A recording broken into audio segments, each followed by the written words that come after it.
Hello, everybody. Welcome to the Buckeye Weekly podcast. I am Tony Gerdeman here, as always, with Tom Orr. Tom, how's it going? Tony, it's Michigan-Rutgers week. How do you think I'm doing? Doing pretty good. We are all doing. This is one of the favorite weeks of the year, Tom. If you're anything like me, once Halloween is gone, then it's time to put up the Michigan-Rutgers trees and just go all out with all of the decorations. The maize and blue, the scarlet and the white, and some black trim in honor of like the Rich Rod era of the ugly uniforms. You throw in some yellow and some white beekeeper stuff, like the terrible trim that they had in their uniforms, and you just really try to make some ugly trees. And boy, howdy, are we successful at that? I mean, the old joke used to be that Purdue-Illinois week was like the most exciting week of the year. This is two terrible teams, but man, I am so intrigued by this. Before we started recording, I told you, if I could find the result of one game early this week that I literally cannot wait until Saturday to find the result of, it is Michigan-Rutgers. Because Michigan could come out and win that game by 30 points, it would be like, okay, all right, they got their magic back. It could be a really competitive game. Rutgers could come out and just pull out the absolute bag of steaming crap that they pulled against Ohio State, where they're doing, the annexation of Puerto Rico every third play, and they could be up 35-7 at halftime. It's like, I don't have a clue what to expect, but man, am I excited to find out what's going to happen. Yeah, I'm definitely looking forward to it. I know the line keeps going down in favor of Rutgers. I'm not sure what it's at right now. Yeah, ESPN doesn't have it up, but that's one where just the fact, I know it's under a touchdown, or it was, like just the fact that like Vegas, quote unquote Vegas, thinks that this is going to be a game, and just for the fact that Michigan could absolutely lose this is, it's not really a credit to Greg Schiano. It is all a blame, a pox on Jim Harbaugh's football program, and we don't need to spend the entire show on this. We could, and it would be fun. We definitely could. And maybe we will. But the fact that, man, Tom, just imagine if there's no pandemic. The best thing about it would be there would be no pandemic. But also another nice thing about it would be like the Rutgers crowd, Saturday night, 7:30 kickoff, dealing with this Michigan program that, Ohio State didn't want to be there last year. Michigan doesn't want to be in Piscataway this year or this week. And the thing is, like, if things go poorly quickly, we know how easily, how quickly, how much in a hurry Michigan is to just quit. And man, I don't know if this is going to be a 1-quarter game or a 4-quarter game, but I can't wait to find out. And I'm going to try my dangdest to get home to find out. Yeah, the line opened at 8, Michigan by 8. It dropped to 7.5. It is now up. It went all the way up to 10, and now it's back to 9.5 for Michigan. So the money started coming in on Michigan, and realistically, if you just look at the rosters, like, yes, Michigan has substantially more talent than Rutgers. They absolutely should. There's probably some of this is a little bit of an overreaction to exactly how bad Michigan looked, but man, like, if you just straight up quit against Wisconsin, and let's be clear, they straight up quit against Wisconsin at home. Getting on an airplane, flying to New Jersey, like, that's not stuff that would make you not want to quit.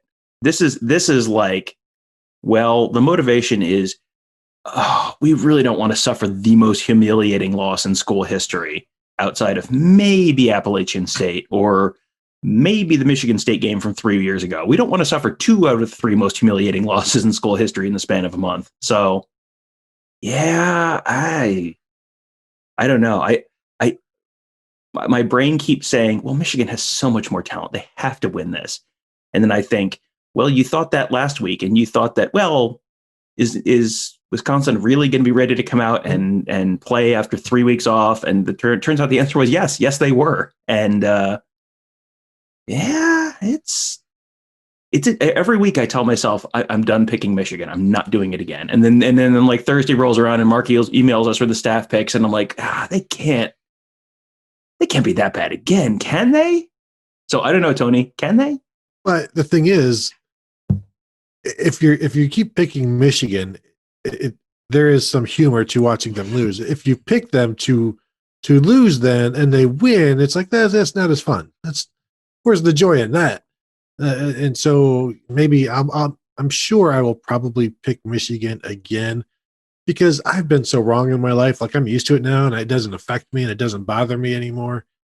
But I do imagine the original Revenge of the Nerds where they're doing the Olympics and Ogre is has the arm wrestling match with one of the girls from the Omega Moose, and he barely wins, and he's just like so relieved that he won, that he did win. This is that thing for Michigan, as you're saying, like we don't want to lose this game, and if all we feel is relief after the win, that's perfectly fine. I remember asking Ryan Day last year, I think after the Michigan game, was like, do you feel relief or joy after the game? Immediately, he's like, no, it's relief, and then you get to enjoy it. And for Michigan, man, the only motivation you need is, guys, we don't really want to lose to Rutgers, do we? Like this would be bad. And I keep saying rock bottom was Michigan State. I don't know what is below rock bottom, but Rutgers. There you go. I mean, but this is a different Rutgers program, but still not good. Rock bottom probably so far. I mean, rock bottom for Brady Hoke was losing in his last season, losing to Rutgers 26-24. And I swear, Ohio State has a pretty important game this week. We are actually going to talk about the Ohio State-Indiana game in just a minute. But first, Gerd, how many passing yards did the legendary Gary Nova, whose name in Spanish means no go, how many passing yards did Gary Nova have against Michigan in 2014? And the hint is they only played one game. Now, I believe I watched that game, much of it in a restaurant coming back from Maryland. Was it like 315? Over. Keep going. 370? Keep going. 425. 404 yards. 404 yards. Gary Nova in one game against Michigan. Gary Nova. Now, I assume Gary Nova is a very successful NFL quarterback now. Maybe, I don't know. I don't stream on Madden with him, so I don't know how he's doing in the NFL. He might be great. I don't know. Yeah, that is certainly one of the games of the week. And we will talk more about Indiana on Thursday's show. But it was also a topic of conversation today. Speaking with Brian Day, Thayer Munford, Josh Myers, Josh Proctor, Josh Friday. Uche. Josh Uche. Tyler Friday? Yes. Yes. No, I was just trying to get as many Joshes in there as possible. So 4 players and Brian Day. And because there wasn't really a game last week to talk about, a lot of the talk was about Indiana this week. And I think for good reason. Although, Tom, for me, having watched a lot of Indiana, you could see the culture that Tom Allen has continued to build, and it's alive and well right now. I don't think Michael Penix is as good as everybody thinks he is, and the running game is not great. The receivers are okay. Tight end Peyton Hendershot is okay. It's just the way it has all come together against some very bad teams, I think, has impressed a lot of people. But they also have, and Ryan Day said this, they also have an energy that even if everything else is not fake, but not as good as what people think, the schedule is bad, that the talent isn't as good as a top 10 team, the energy has brought it all together, and they are performing, I guess, maybe as well as they can. And if you can do that, then you can do almost anything. Well, that was one of the big topics of conversation with the Buckeye players and Day on Tuesday, was the culture around Ohio State's program. And, some of the questions were sort of getting at the fact that, like, well, there's a lot of other kind of blue blood programs that have really kind of messed the bed this fall. And Ohio State hasn't done that. And Indiana hasn't done that. And Indiana has sort of been the benefactor of some of those blue blood programs that have not played up to those recruiting rankings, to the talent level on the team. And a lot of that is I think Tom Allen and his program and the culture they've built there. And I will put up my hand right now and say, I thought Tom Allen was going to be a bad hire. I did not see this coming at all. I looked at him. I think he and Jeff Brom came in the same offseason, and it was like, good luck getting murdered by Purdue every year, Hoosiers, idiots. And a lot of times you'll have a bad hire, and it's like, oh, yeah, that's a bad hire. Like Will Muschamp at South Carolina. It's like he didn't get any less Will Muschamp during that 1 year at Auburn. So you're still hiring the guy that couldn't win at Florida, and now he's going to win at South Carolina. Okay, good luck. And turns out that's a great way to pay like, I don't know, $15-16 million buyout. That worked out great. Good job, everyone. Did beat Michigan in a bowl game. Give him that. But that was it. So, yeah, but I mean, Tom Allen has done a great job. And I'm talking to John Blau from the Bloomington Herald Times a little later on this afternoon for the morning show that'll go up on Wednesday morning. So I'll have a better idea. So I have kind of my own half-baked theories on Indiana right now. But I mean, it seems to me like Allen, he's got ties to Florida. He'd lived in Florida for quite a while, has done a really good job pulling some talent out of there. Penix is a Florida kid. Whop Philyor, the wide receiver, he's a Florida kid. Like they've pulled some good skill talent out of Florida. They've done a good job recruiting locally. And so all of a sudden the talent level gets a little bit better. And this is something that we haven't talked about this week, and I haven't heard anyone really talk about, but I don't know if people remember. Do you know what happened to Indiana's strength and conditioning coach from last year, like their version of Mickey Marotti? Do you know what he's doing now? What? He's the head strength and conditioning coach at Alabama. Oh, is that right? Nick Saban hired Indiana's old strength and conditioning coach. That tells me you think about how important Mickey Marotti is in that Ohio State program. Their version of Mickey Marotti, whose name is David Ricky Marotti. David Balau, I think. He is down. He just went and replaced Scott Cochran down at Alabama. So that tells me you're probably like real cutting edge and doing some really impressive stuff. So, and if you have that, I mean, you think about how Ohio State people talk about Mickey Marotti, and Ryan Day kind of hands the keys over to Mickey Marotti to kind of drive the program between spring ball and the fall practices, and between fall practices and spring ball again, or between the end of the season and spring ball. Like that's an important part of a program, an important part of the culture. And you've seen programs where that strength conditioning coach is an issue, like Iowa, where that has sort of imploded over some issues with the strength coach. If you have a really good one, that goes a long way. Now, I'm going to be interested to talk to John on the morning show on Wednesday about like how have they replaced him, because I don't know. This will shock you. I don't have a great deal of in-depth knowledge about Indiana's current strength and conditioning, the inner workings of their current strength and conditioning program. I'm interested to talk to him about that, though, because that is one of those things that this is like a really, really underrated part of program building. But I mean, it sounds like Tom Allen just absolutely nailed that one out of the gate. And that makes a big difference.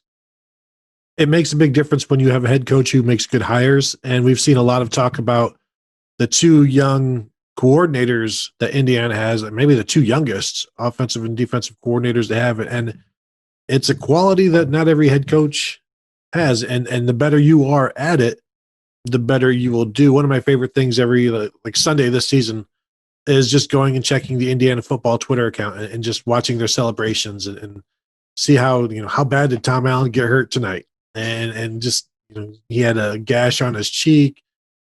He said, he's gone through many injuries. He's lost like his two front teeth from smashing his face into a helmet of a player, not just like randomly, like, smashing his face into a helmet, like during a celebration. That's a guy that, and I just looked on my Twitter account. I did a search to see if I've ever said anything bad about him so that I could delete it. Now, apparently I must have already deleted everything bad I've said about him, because the guy at first blush, you're like, oh, you're just here until the next guy. But like he has instilled something there that the players love him. And you hear players at Ohio State talking very glowingly about the culture and Ryan Day and the coaches and the staffers, Brian Stamper, Coach Mick, and all of this stuff. And there's similarities to the way you see the players interacting at Indiana, where they believe, they love, they have bought in. Tom, you mentioned Indiana strength coach. I don't know. To me, maybe he was the guy holding them back. Look what they're doing this year. How do you feel about that? I mean, has Alabama lost yet this year? No. Oh, come on now. I mean, they play in the SEC. That's true. That's true. Could be that's a good question. I will lead with that on the morning show for tomorrow morning and just watch as John hangs up on me, and then the morning show is 4 minutes long. Why didn't they fire that guy sooner? You'll be like, why are you calling me? Why do you want me on the morning show? Well, you kind of screwed up my original plan. So yes. But no, that it is. This isn't. I mean, I think there are some asterisks that go on Indiana's record right now, and they're 4-0, and it's a great story. And are they really one of the top 10 teams in the country? I mean, the AP poll says they are, so therefore, I guess by that definition, they are. If you put Indiana on the field against, team number 7 or team number 10, would they be, like within a field goal in the point spread? Like, probably not. That's probably not accurate. But I mean, they have, for all the years that Indiana football, the knock on them has been, well, they can't get over the hump, they can't finish, they can't, they can't seal the deal even against these bad teams. Like they got to play all those Rich Rod teams. Guess how many they won? Not a one of them. They got to play some terrible Joe Pa teams. Guess how many they won? Not a one of them. So if you're doing it, if you are finishing the job now, you really can't knock them for it. So I think there are some definite areas where Ohio State's going to have some advantages on Saturday, and I think Ohio State may be able to ruthlessly exploit some of those advantages. But I mean, for them to be 4-0, even if they lose to Ohio State, even if it holds to the point spread, 21-point win for Ohio State, even if it holds to that, like Indiana's 4-1 at that point, like that's still a pretty darn good season, and they've got an opportunity to finish 6-2, 7-1. I mean, that's pretty remarkable. One of the messages from the players, and Tyler Friday specifically, said that Indiana is a team that isn't going to quit, and there's been a lot of focus spent on that. And this is an Ohio State team that I wouldn't say they haven't quit, but they've been able to let off the gas in the second half. And if they get up again, they have to be mindful of not letting up because they know their opponent won't. And they saw that against Rutgers as well. And that's a lesson they learned from that game, which takes me to the fact that they didn't get to play last week, and how the players and the coaches were frustrated that they lost an opportunity to see their improvement from one game to the next. And Ryan Day people try to ask, hey, is it a good thing to miss a game? It's like a bye week. And Day's like, no, there were two good things that came from this, according to Day. One, they didn't have to travel. Two, they limited their exposure to the coronavirus. And that was it. No good football came from this. They're not banged up enough to the point where they need rest. They've played 3 games. You don't need a bye week right now. Indiana got to continue to get their rhythm going, and players got to improve, team got to improve. Like, imagine how much better off the Ohio State offensive line would be right now if Harry Miller got to play last week. And that's what is going through Ryan Day's mind, and that's what's going through Josh Myers' mind when we talk to him today. Everybody knows Harry Miller is going to get there, but one of the things Josh Myers said today, and I know I'm covering a lot of ground, Tom, but I'll give you like 15 minutes to respond. It's just that we don't even really need to get into Harry Miller yet, but because there's some interesting topics there. But Indiana has been able to continue to work and continue to build their excitement, build their confidence. Now is another thing. The confidence kept coming up with this Indiana program. And it's going to be I think it's going to be a fun test for Ohio State, because it's going to be the first time where maybe they won't let up. And I'm not saying they're going to have an opportunity, but if they do, maybe they finally won't. Well, I mean, it's almost more that you're not defeated before you walk into the stadium. This is as with everything. We'll go back to The Simpsons, the golden years of The Simpsons, where Homer is a gymnast, and as he's going to do his floor routine, his dad yells, right as he's sort of in his running up to do the lead up to the floor routine, his dad yells, "You're going to blow it." And then he trips and falls. And then his dad goes, "That's what I get for believing in you." Like, if the little voice in your head says, "You're going to blow it," like before you're walking into the stadium, because you're Indiana and you've beaten Ohio State, I'll let you ruminate on this for a while. Since Woody Hayes' first year, after Woody Hayes' first year, how many times has Indiana beaten Ohio State since the end of the 1951 season? You think about that for a minute while I finish talking. But I mean, if you're going into the stadium going, we never beat these guys. We haven't beat these guys. I don't know what year Mike Hart was born, but if he was a freshman in 2004, he probably was born in 1988. So it's possible that their running backs coach, who's been a college coach for like 10 years, was not born the last time they beat Ohio State. I mean, it's very easy to think you're going to blow it. It never happens. Well, there's been a bunch of you're going to blow it games that they all of a sudden haven't blown this year. And, I think obviously 2020 Penn State and 2020 Michigan and 2020 Michigan State are not 2020 Ohio State. But if they walk into the stadium and they have the confidence, and I mean, this has been a team that has benefited from a lot of turnovers. If they can somehow get a turnover too early and get out to a little bit of a lead, and it's, all of a sudden it's 17-10 Indiana in the second quarter, you never know, maybe. So, all right, how many times has Indiana beaten Ohio State since the end of Woody Hayes' first season?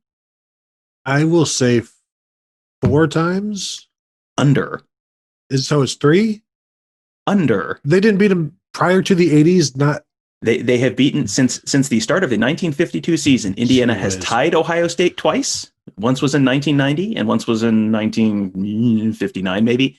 And they beat them twice. The back-to-back Earl Bruce and John Cooper Darkest Day and Darkest Day. Those are the only 2 I could remember. I just assumed there were more. Yes, you would assume that. You are wrong. Yes, that's. And I do an article every week on the 10 news and numbers and notes to know. Okay. Ohio State, the series against Indiana won 5 of the first 6 games in the series and tied the other one.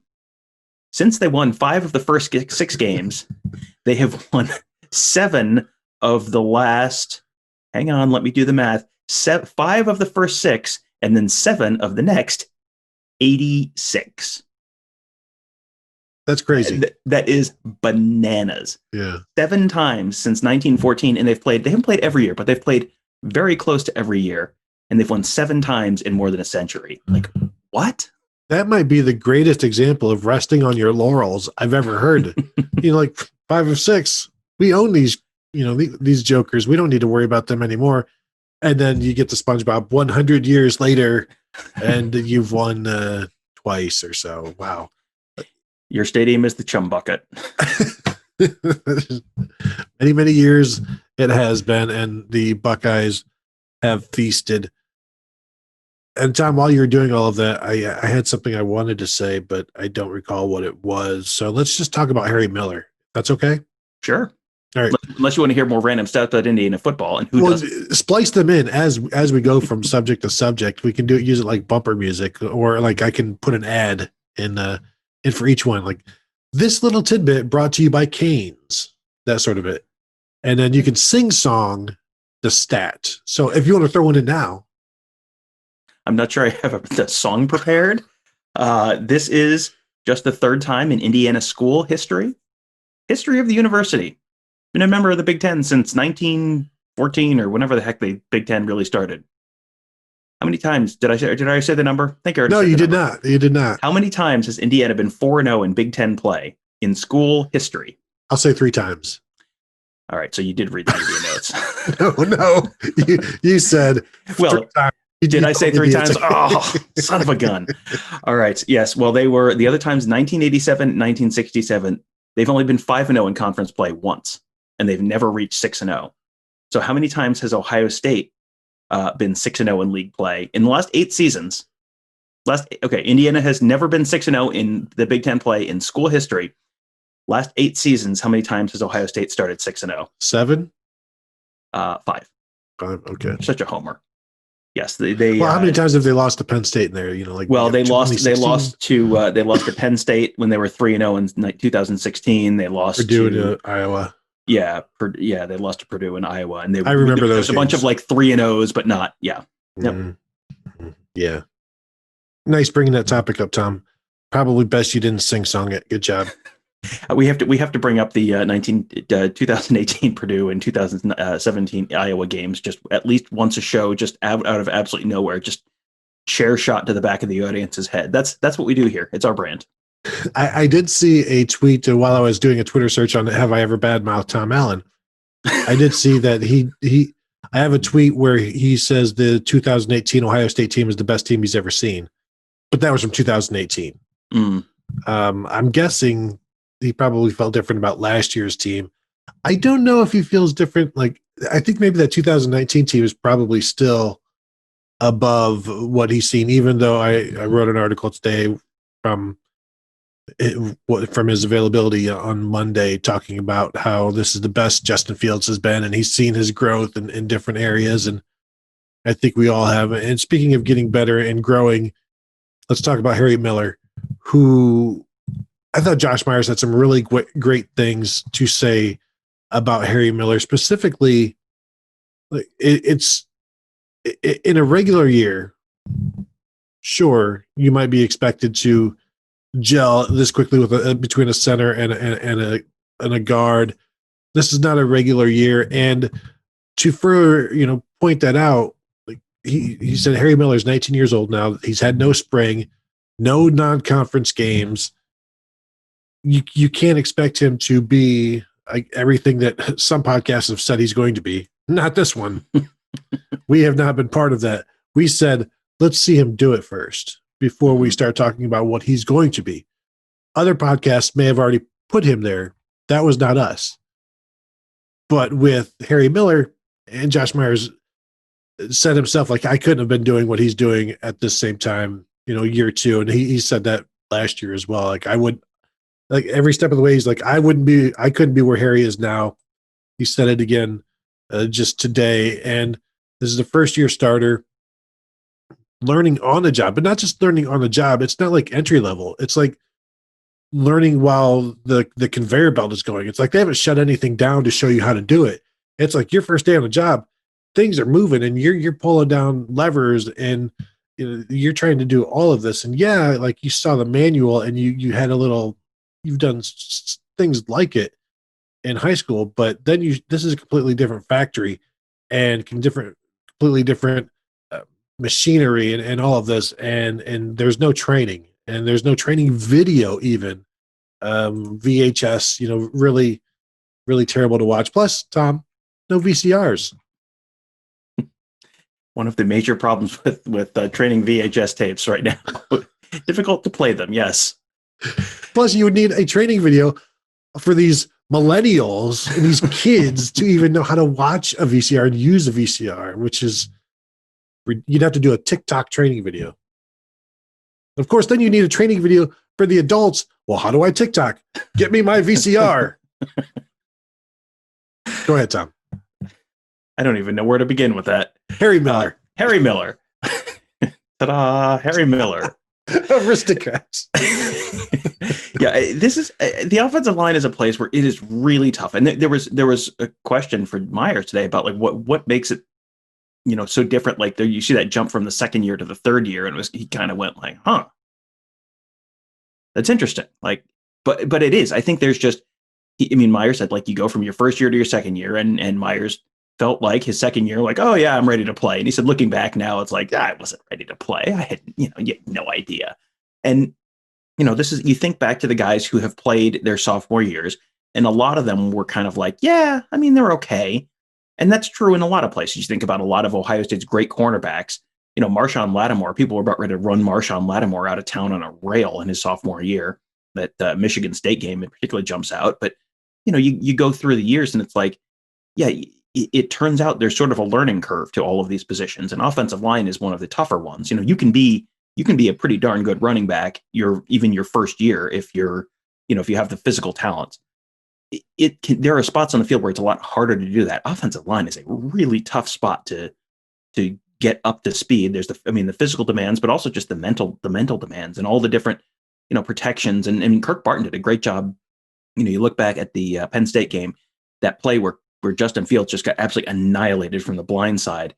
Kirk Barton did a great job breaking that down at Buckeye Scoop and sort of explaining like, okay, here's what should have happened. And it was just like, it wasn't that they didn't do the right thing. It was just that they were a little slow, when they ran a twist. Penn State had this thing designed exactly to attack Harry Miller, because it's like, well, this guy's this is his second game as a starter. Like, yeah, you're going to have a little bit of a learning curve. And the other teams know where you are. It's like when you bring in a backup defensive back, like the other team knows exactly where that backup defensive back is. You saw Wisconsin go right after Michigan brought one of their backup. Turner came into the game, and it was like the first play they went, okay, there he is, and threw right at him, and boom, a penalty. So, teams know where you are. Teams are going to go after you. They're going to make you learn on the fly in really, really tough conditions. And, that's not easy. And you're going to have a learning curve. That's just how it is. You are not a finished product the first time you step on the field. That's just not a realistic expectation. And yes, as you said, we probably got a little out over our skis in terms of our expectations for him this year. But, he's been doing fine. Like he has not been super fantastic. He's not a finished product. But for a guy who is in his second year and is a starter, like, yeah, he's doing just fine. It's one of those guys you project, like if you're able to do this now, you're going to be doing very much more down the road. Like if you start at Ohio State as a corner, you're going to play in the NFL as a corner.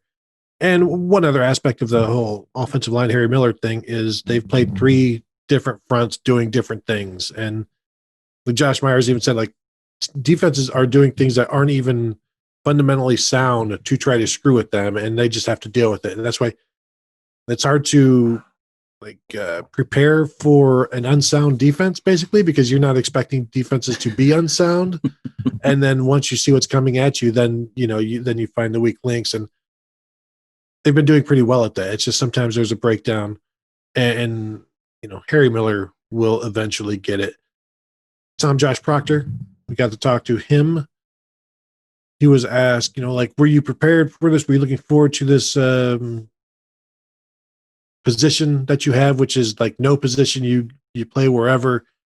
You play the slot, you play deep safety. You're kind of the bullet. Were you looking forward to it? And he was like, well, no. I mean, nobody ever told me this. Kerry Combs just said, hey, the more versatile you can be, the better. And so that's what he's focused on. And I'm really starting to feel like this is why I thought last week would have been a huge opportunity for him and for us to see him against a passing offense like Maryland, and really for the entire secondary. I think that was a big miss. And Ryan Day even said, you don't know exactly what to think of everything you have, because you're not getting a chance to see them in situations which would shed some light. And so I would like to have seen what Josh Proctor does against this entire Maryland passing game, and see exactly where he thrives. Does he start to blossom? Does he start to become one of these guys who offenses have to concern themselves with? Does he become maybe a budding star? Is this where he starts to assert himself? Does he become like Brendan White, or is he just another guy right now and won't be a star until maybe next year? This was an opportunity for him to make a move. And now this week is as well, because we know Indiana has a good slot receiver in Whop Philyor. They've got a good tight end in Peyton Hendershot. They've got good receivers. They will go deep. Proctor said they're going to attack us deep, and we'll see how much he's involved with that, how much it's Marcus Hooker back as that deep guy. But I'm interested to see what he does, because we didn't get a chance to see it last week, and the confidence seems to be there. Although he did say, like, him and Marcus spent the week talking about, hey, let's make tackles. Let's make the small play and don't worry about the big play. And I don't know how much that's been Josh Proctor's issue this season. It has definitely been Marcus Hooker's issue. Just let's settle down and tackle. But this is going to be a fun game to watch for Proctor and for Hooker, and really the entire secondary. Proctor described himself as a little bit of a Swiss Army knife for the defense. And that was kind of interesting, because going back to last year, that was what Sean Wade called himself, the Swiss Army knife. So, and he is in some ways, it's not exactly the same role, but it's kind of the same. He's kind of solving some of those slot corner issues that they've had at times. And, with Cam Brown going down, you need another guy who can really be a dude in man coverage. And Proctor said last year that was something that Hafley made him do. Jeff Hafley, when he was at Ohio State, would put Proctor in the slot make him cover man. And as a result of that, like this is not like some crazy foreign thing to him this year. So that's a big deal that you have the opportunity to do a few different things. And if you have guys who are versatile like that, it can make you more unpredictable as a defense. That was kind of one of the big things with Ohio State's defense last year was Sean Wade, the versatility that he gave them, that allowed them to do a bunch of different stuff with the same basic personnel group on the field and not, you can make your defense complicated for the other team without making it complicated for your team to run. That's the ideal. Because 2 years ago, you saw what an Ohio State defense was complicated to run looked like. Not great. So if you can make your defense complex for the opponent to try and kind of decipher what you're trying to do, but still relatively simple for your guys so they can still play fast and not have like catastrophic busts, like that's really the ideal. So if Proctor can bring some of that to Ohio State and let them be a little bit more versatile, a little bit more flexible in what they're doing without making things too complicated, that's a huge deal. And just overall in terms of the depth, like they've got to have better play out of the defensive backfield. Like they have to. And, if they can keep Proctor in that kind of Swiss Army knife role, that'd be huge. But that's going to be reliant on, can they trust Marcus Hooker to be the deep safety? Because if they can't trust Marcus Hooker to be the deep safety, then Josh Proctor's going to have to do that, and they're going to have to figure something else with kind of that slot. To be that other guy who's in the slot and covering guys in man. And they missed opportunities to see. Let's watch Bryson Shaw for a quarter playing against his home state team, stuff like that. Ronnie Hickman, or what have you. One of the last things I want to talk about, and it's not really football related, it's Thayer Munford. Our buddy Dan Hope from 11 Warriors asked Thayer Munford about the name change on the back of his jersey from Munford to Munford Jr. And he talked about how his dad maybe wasn't the best guy, and he's kind of run from his past in terms of the Munford Jr. aspect of it. But he talked to his mom, and his mom was like, you can't run from it.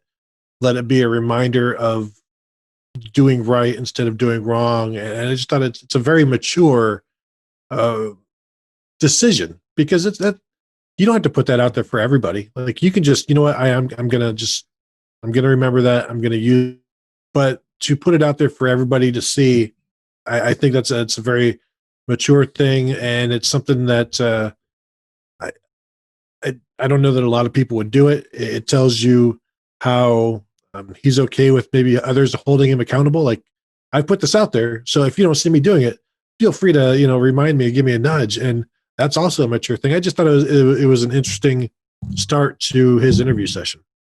Yeah, and I think his story has been told a decent amount over the years, and his listed hometown is Cincinnati, and he played his high school football in Massillon, and it was a little bit of a blindside kind of situation where he ended up kind of leaving and going to be somewhere away from the negative influences in his day-to-day life.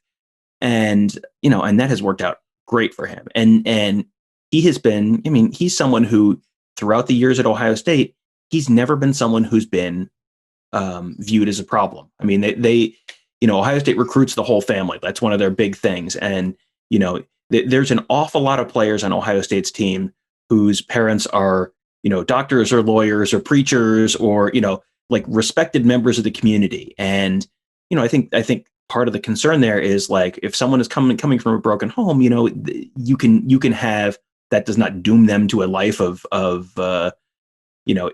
long-term sociological issues or anything, but you can have a higher incidence of, acting out, or guys who just, that the norm is not what is normal behavior. So, he has very clearly, like, that has not been, you never hear anything negative about Thayer Munford. Like Thayer Munford, I mean, he has for the last few years, like, walked that out very much for himself. Like, he wants to make his name for himself. He has walked that out. He's lived that every day. And he has not had the easiest career. He had some pretty serious back problems. He had to miss the Rose Bowl because of back problems.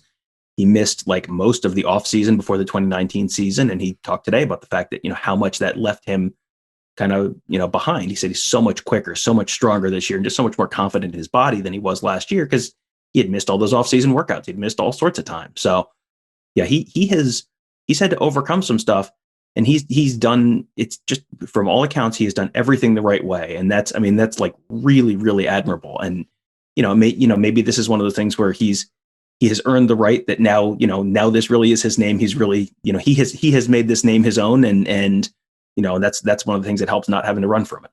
I think at one point it said, "I like my name," and it's very, very simple. He did say he's playing 20 times better than he did last year, and really a guy who, when he committed, you're like, well, is this just another Kyle Dotson? Somebody comes in late, gives you your the depth of boost, and then he's starting by his sophomore season, and you're like, nope, he's significantly more than just a guy who gives a boost to the depth chart, because there he is out in the starting lineup. So he's another guy. And how many guys on this team have we said it's a guy you can root for, even as media? Like, yeah, that dude has promise. And from the first time we've ever talked to him, it's like, wow, that's like all of these offensive linemen, they're really bright kids, and they can talk and talk and talk and talk and just convey their thoughts and feelings. And it's he, like I said, he's a guy that you root for. And now that he's healthy, he's got some spirit to him as well. Tom, anything else before we head out of here? I think that'll do it for today. We gave the people all the Rutgers Michigan coverage they could possibly want for this week, so I think we're good, and we'll do a little more Indiana preview on the Thursday show, I'm sure. Maybe, and unless we want to really flesh out this Rutgers Michigan, maybe something will happen. Maybe Jim Harbaugh will say something. Maybe Greg Schiano will mention something about hanging 100 against Michigan. Who is to say? But Tom, if that does happen, we are going to talk about it, and we might put this Indiana game just on hold for a while. We'll talk about it afterwards. If Greg Schiano, my solemn pledge to you, if Greg Schiano says he's going to hang 100 on Michigan, we will do an emergency podcast this week just specifically to talk about that. Yeah, and really, it might be good for one of us to sit in on one of those teleconferences and just try to get Greg Schiano to say hang 100. Like there have been some players in the past where you could ask them a question and they'll repeat the question and then answer it. Like if we could say, Greg, what would you say to people who are saying that you're saying you're going to hang 100? And then he would just be like, hang 100. And then I would be like, thanks. And then click and I'm out. And then boom, Greg Schiano, hang 100. Greg Schiano in reference to Michigan, hang 100. And then boom, emergency podcast. I can't wait. I think I've been doing this all wrong for so many years. I learned so much just listening to you explain how to do this job. That's right. Don't wait for a full quote. If you get exactly what you're looking for, stop right there. Just interrupt and be like, thanks. Don't say anything else. Next question. And then it's always great as the reporter, the guy doing the questions, when they get an answer, just say next question. Like, all right, now I'm running a show. Next question. And everybody just looks at you like, you got some nerve. But that's the life, man. That's why we do this. Because, Tom, who has nerve? People making skyscrapers? No. People writing words and making videos. That takes nerve. Thank you. It's like that famous photo of all the college football beat writers sitting on the girder of the skyscraper eating lunch in the press box. Like that's what I draw my inspiration from. Complaining about it. Ham and cheese. They used to have a McFlurry machine up here.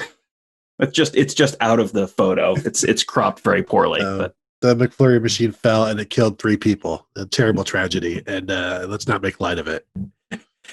Normally, in Soviet Russia, ice cream machine breaks you.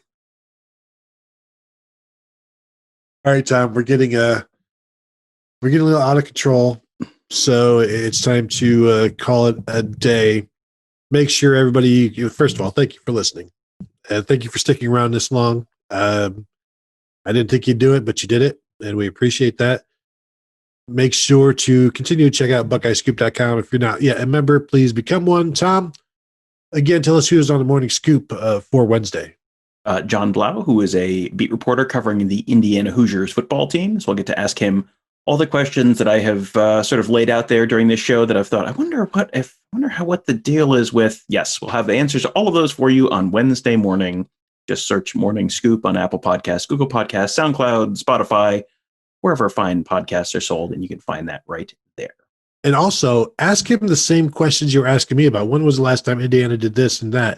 And if he doesn't know, he'd be like, and you're the Indiana beat writer, and I'm sure he'll take it in stride. It'll be fine. Just if you could do that for me, because I listen, like Jared from the Sloopcast said, the only show he listens to every day is the Morning Scoop. I am the same way.